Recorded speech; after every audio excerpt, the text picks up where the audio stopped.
Hello everyone, Jaime Mantilla here, and in this video I'm going to build a client portal using AI in a platform called Software.io. Again, this is something that I learned about today. I've actually heard about it before, but I had not messed around with it as much. So I wanted to kind of bring this to light and show you the capabilities. It's going to be super short video, but again, this is an application where you can actually build business software without any code. So it's considered low code, no code software application. And they actually have a free tier, which you can actually publish one application, but you can actually have multiple applications in draft mode. So I would suggest that you look into it and just test it around. So with that said, once you are in the portal and you create your application, or you register for the application for software, you're actually going to come to a dashboard like this one, and you're going to have three options. Start from scratch. You can actually use a template, or you can use AI. In this case, I've already tried multiple videos in the past to create CRMs and other things here using templates. For this particular one, I'm going to use the AI possibility. It actually gives you pre-prompts. Like, you can actually select any of these that are already pre-selected, and you can actually click on suggest a prompt. So a client portal where customers can view upcoming product releases and provide feedback. If I want it to suggest me another prompt, it will be a client portal for homeowners that can request home services and track the status of their jobs. This would be good for residential, like for management companies, for property management companies. So let's try to do that. Let's see. So I'm going to preview the app. So I'm going to click here, and then it's going to do its magic. So again, I click 150. So let's see how long will it take to create the app. So it's been 10 seconds. I want to make it playful, modern, professional, creative. In this case, I'm going to do modern. I'm going to click on generate your app. Let's see, 1 second. Modern, orange, generate your app. All right, so for some reason it's giving me an error. No biggie. Let's try it again. That's the beauty of software. Sometimes works, sometimes it doesn't, and that's why you have to figure it out. So in this case, so a client portal where customers can view upcoming releases. I don't want that. Business, nope. I don't want that. Broker company, nope. Investors monitor, nope. And I like the other one.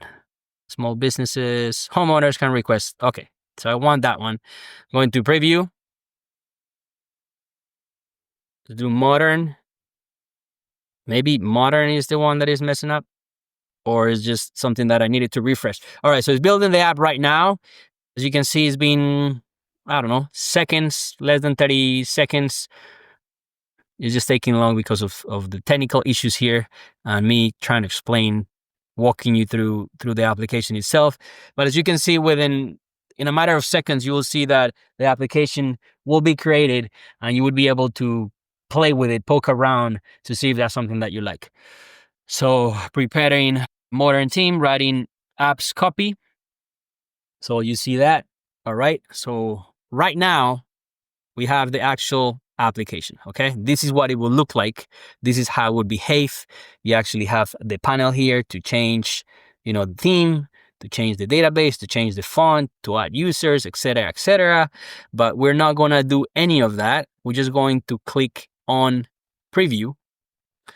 And this preview will give me the application, how it's going to look to the user, right? So in this case, this is the landing page. I don't really like the dark background. I probably would change it to something else. But in this case, that's what he created. Again, we just demoing the capabilities of software. So in this case, I want to log in as this individual here, Veronica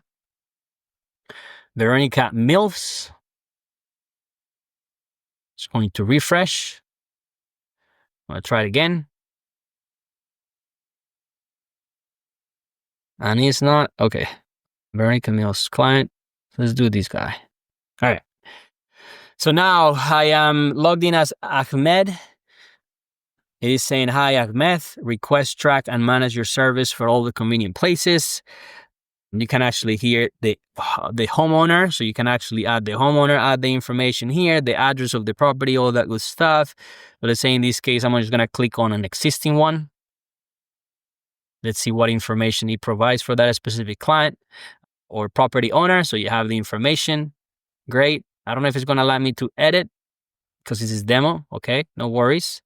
So I'm just going to go back to home and that's it. So now service request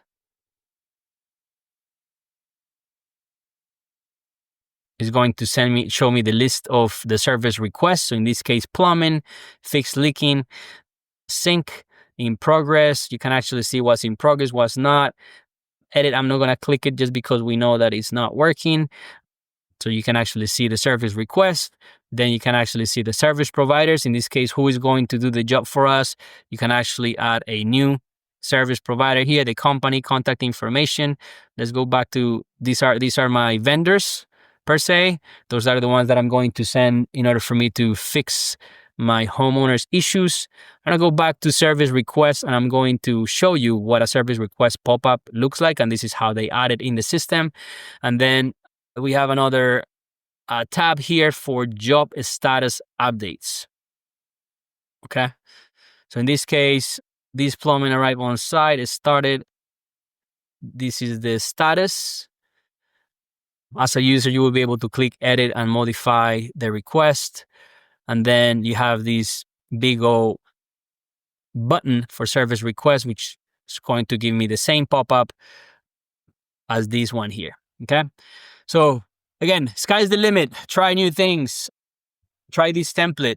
If you like this template, and say if you're somebody that actually needs this type of application, you can actually publish yourself and actually take the course, take the academy modules for you to be able to know more about what you need to do to modify the application. Then you have to click on publish, make it your own, create a domain. I'm sure that you will have all the information that you need. But again, it's all about being resourceful, trying new things, and this will save you tons of money because you wouldn't have to hire a developer to do it for you. Okay? I hope this was of value. Let me know if you have any questions, and I'll talk to you soon. See you in the next video. Take care. Thank you.